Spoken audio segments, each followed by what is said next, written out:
Okay, so this video is going to be how to replace the pull string in your Stihl chainsaw. This one's a MS250. You can see the zero is all but gone there. It's a pretty old saw. What is it, 2018? I got this thing when I was in high school in 2005. So it's 13 years old. It's still running. Never have had to rebuild the engine, you know, do basic maintenance, but never anything too serious. But anyway, pull cord snapped on the other day, which is frustrating because the original factory pull cord lasted over 10 years. I put a new one on a couple years ago and it snapped again. So anyway, I got a little kit here, just a general starter handle kit, couple dollars. What's wrong with you? Daddy, help me. I'm focusing on my back and my shoulders. Oh, that looks like it hurts. Look at that. Ay, ay, ay. Ouch, that hurt me pulling it off. Don't get another one of those. Anyway, so step one is to pull these 4 bolts out. Once I get them out, I'll show you what we're looking at. Okay, so there you're looking at your flywheel. And here's our pull cord mechanism.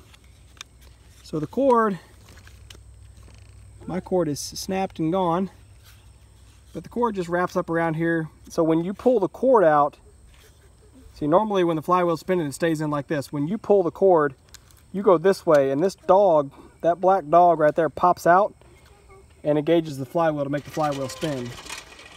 Okay, so here's the trick. This little clamp and that little washer hold this down, and it's got this funny shape to it because that's what actually makes this dog pop out. So this is just a little spring clamp, and you just use a pair of needle nose pliers or a flathead screwdriver to pull it loose, but be careful, it is springy. Mine bounced. Luckily I got lucky it landed right here. Then the washer. Now this is your recoil spring. Be careful with this sucker too. You keep it down inside that body, because if this thing pops up out of here, it's going to go everywhere, and it is a pain in the butt to get it back in. So make sure that stays down. This flywheel, or this pull cord wheel, lifted right off of it, no problem. But just make sure when you're working on it that you keep this thing laid down flat and keep it in there so it doesn't snap out and make a mess. Let me get this rope restrung.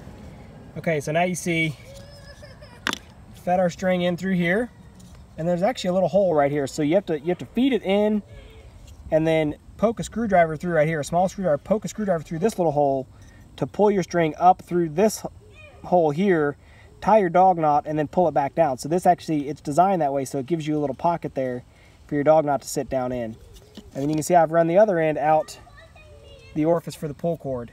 So let me go ahead and get her wound up here, and then we'll get it cut to length. So there you can see now I've got it wound.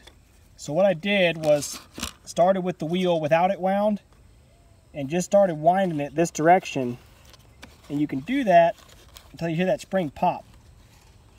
Right there, that spring pops. That's as far as it wants to go. So that spring popping is not a problem, but what you'll notice is when you pull the string back this way, it doesn't fully recoil. But it will recoil. So just turn it until you hear it pops and you know you've gone far enough.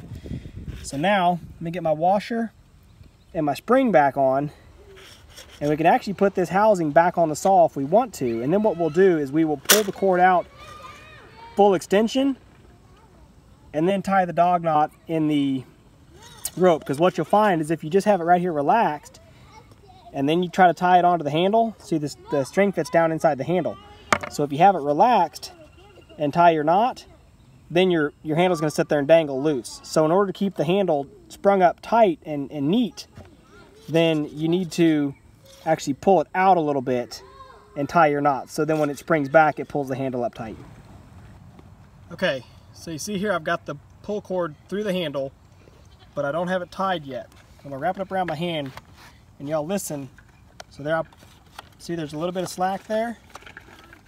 Let's get it pulled tight. And then listen, you'll hear the engine actually turn over. 1, 2. So there's a couple pops. And then I'll let it go, it sucks it back, right? So we want to make sure that where it pulls it as tight as possible. And then take one pull out of it. And then tie your dog knot. So you can actually if you want to, with your handle up in there, you can put a mark, just get a Sharpie or something, put a mark on the string, so you know roughly where you need to tie the knot below.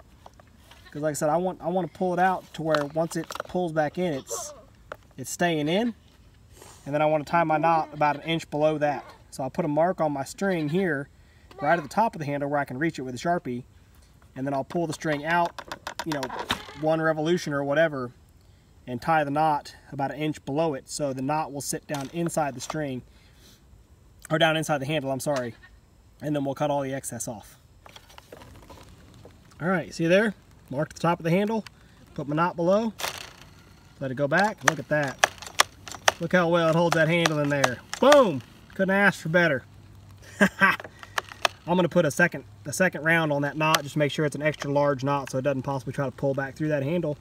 Cut this slack off and we're done, but just in time. We're starting to rain.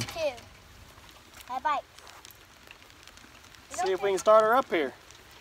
Watch out, watch out, watch out, watch out. Move, move, move. Oh.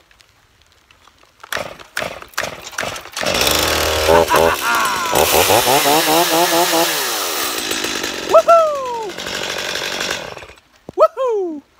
Back to life.